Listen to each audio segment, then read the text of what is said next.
I used to be a TownHall 7 player. I was really curious about how to get Dark Elixir, and I would watch a lot of YouTube videos on it.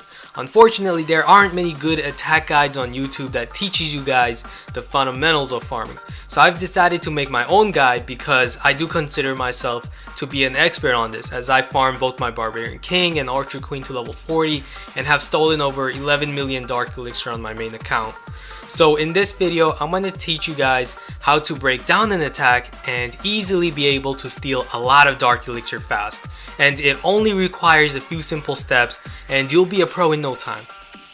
Now, I want you guys to know that in this video, I'm still practically a TownHall level 6 player because I just got to TownHall 7 and I have yet to upgrade my army camps, my laboratory troops, and my spell factory. So I still have all level 3 troops, but that's how it's like when you're a new TownHall 7 player. So this should be an excellent example of how to attack TownHall level 7 players for Dark Elixir, even though you still have TownHall level 6 offense. And my spell factory is also upgrading, so I won't be using any spells in this video, but I'll have more videos on how to farm Dark Elixir at TownHall 7 with all the different spells and other great attack strategies later. For now, we're just going to stick to what we're given at the start of TownHall 7. So the troops we're going to use are 8 wall breakers, 6 giants, 3 barracks full of archers, and 1 barrack full of barbarians. And all of these troops play a very important role in this attack method.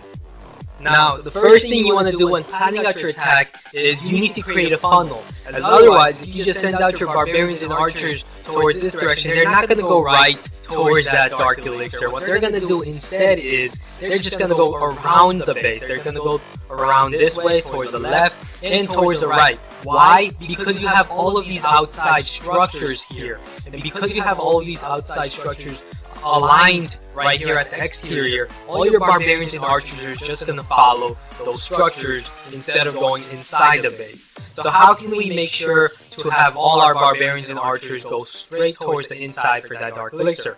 Well, all we have to do is create some space. For example, right here, we can remove this air sweeper right here and create space between the spell factory and that gold mine. Same thing here, we can remove the gold mine right here and create space between that barrack and the elixir collector. We have a lot of space here.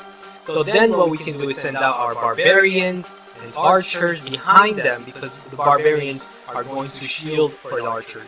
And while you have these defenses distracted, you want to send out your wall breakers. You want to send out your wall breakers away from the direction of the wizard tower's attack. So if the wizard tower is attacking your troops this way, you want to send your wall breaker towards this way to open up this wall. And the reason we want to open up this wall and go inside this compartment is because then our archers, with their range and ability to attack over the walls, can target that Dark Elixir storage. Okay, so now let's watch this attack unfold. We're going to use those archers to remove that air sweeper, create some space, and also remove that gold mine on the other side to create some more space on that side with a few barbarians and archers. And then once we've created that space, we're going to spread out some giants on this direction to distract that wizard tower and send in our wall breakers away from the wizard tower to open up the first layer of walls. And while the giants are distracting the wizard tower, you're gonna have your archers over the wall take out the wizard tower. So this is looking very good. And then we have our barbarians and giants in front of the archers, so they're gonna shield for the archers. And now our archers with their range can easily target over the walls. We don't even have to break the walls. They can just attack the Dark Elixir storage over the wall. So perfect, we got 734 Dark Elixir in this raid. Okay, check this out. We're going to use the same attack strategy on this base as well. We're going to send out a few archers to remove that laboratory. We're going to send out a giant to check if there's anything inside the clan castle. There isn't anything. Perfect. We're going to use more barbarians, archers on the other side to remove that collector to create more space. Send out giants to distract the wizard tower, then open up the first layer with the wall breakers. And then our archers can target that wizard tower over the walls while the giants are distracting it. So perfect. And now we can have all our archers targeting that Dark Elixir storage over the walls. Nice.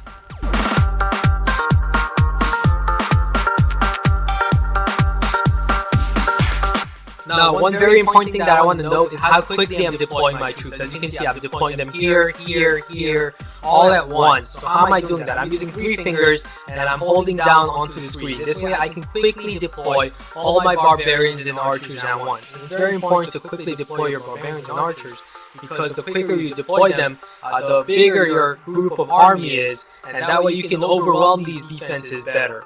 And another important thing that I want to note is that once I've opened up this first layer of wall, I did not send out any more wall breakers to open up any more walls, because the next group of wall breakers are not going to go for the inner layer here. What they're going to do is they're going to go for this layer, or this layer, because these compartments are guarding buildings inside them, these defenses. So our wall breakers are instead going to prioritize opening them, and we don't want that, because if we open up these compartments, our troops are going to instead segregate and move towards these directions rather than going towards the middle for the Dark Elixir storage. So again, we're going to start by sending out those archers to remove some outside buildings to create that space on 2 far sides. So once we remove those structures on the far sides, we have enough space. We're going to remove those army camps with our barbarians, and you also want to spread your barbarians on the outside, because you never know, there could be giant bombs, so you should always test for giant bombs on the outside. And then you want to send out your giants, distract the wizard tower, use your archers to remove the wizard tower over the walls, open up the first layer of wall while you have the defenses distracted, and then you can have all your archers target the Dark Elixir storage over the wall while you have barbarians and giants in front of your archers to shield for them.